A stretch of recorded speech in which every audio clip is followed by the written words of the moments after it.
મિત્રો,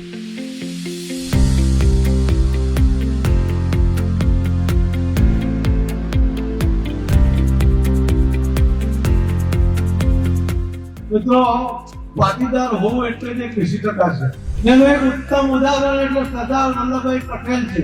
પાટીદારનો શું ગુણ હોઈ શકે? આખા દેશને એક કરવાનું કામ કરવાનું જજ્ઞ કોઈને એક પાત્ર જાય છે એ સરદાર વલ્લભભાઈ પટેલને છે અને પાટીદાર. મને તો આપણે એટલું જ કહેવું છે કે મારી જવાબદારીની વાત આપણે યાદ કરાવી દો.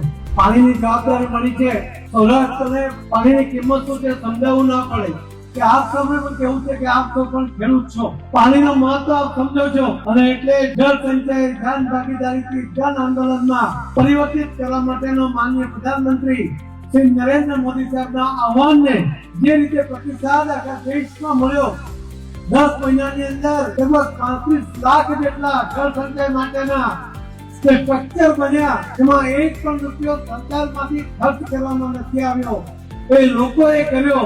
અને આ ગુજરાત મોડેલ એ આખા દેશે સ્વીકાર્યું અને એમાં સૌથી વધુ કામ એ બનાસકાંઠા અને સૌરાષ્ટ્રમાં થયું છે.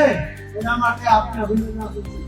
અને વિશેષ આભાર માન્ય મુખ્યમંત્રી શ્રી ભૂપેન્દ્રભાઈ પટેલજીનો માનું છું કે એમણે દરેક ધારાસભ્યોને 50 લાખ રૂપિયા પોતાના મત વિસ્તારની અંદર જળ સંચય માટે જ આપ્યા. એના કારણે ખૂબ મોટું કામ આ વખતે થવાનું છે. ને માનનીય પ્રધાનમંત્રી મોદી સાહેબનો પણ વિશેષ આભાર. જેમણે ગયા વખતે જે રીતે લોકોના સહકારથી જે કામ થયું એના કારણે અમને મનરેગામાંથી કે જેનું નામ હવે બદલાઈ રહ્યું છે યોજનાનું જે નામથી થવાનું છે કે 31 માર્ચ સુધી મનરેગા છે એની અંદર 32,000 કરોડ રૂપિયા આ જળ સંચય માટે આપ્યા છે.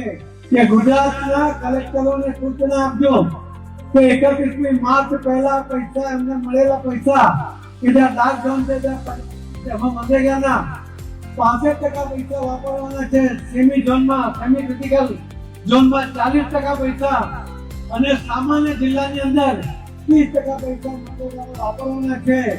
આ 3 મહિનામાં પૈસા કલેક્ટરો વાપરે એની જવાબદારી મુખ્યમંત્રી સહિત બહુ આગેવાનો અને મંત્રીઓ લે એવી અમને પણ વિનંતી કરીને આપ સૌનો સાથ અને સહકાર આ પાણી માટે મળતો રહે. પાણી છે તો જીવન છે અને એને પાણીની આપણા આવનારી પેઢીને પાણીને તકલીફ નહીં પડવી જોઈએ.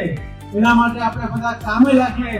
હું તો અહીં બેઠેલા સૌને કહીશ કે તમારી પાસે 7 પેઢી ત્યારે એટલું ધન છે, એ ધન સંચય તમે કરી દીધો છે, પણ આવનારી પેઢીને પાણીની જરૂર છે અને જળ સંચય કરવા માટે જે કંઈ કરવું પડે તે કરજો. એ જ વિનંતી સાથે આજના કાર્યક્રમમાં બધાને સન્માનિત કર્યા બદલ આભાર સાથે મારી વાતને વિરામ આપું છું. જય સરદાર.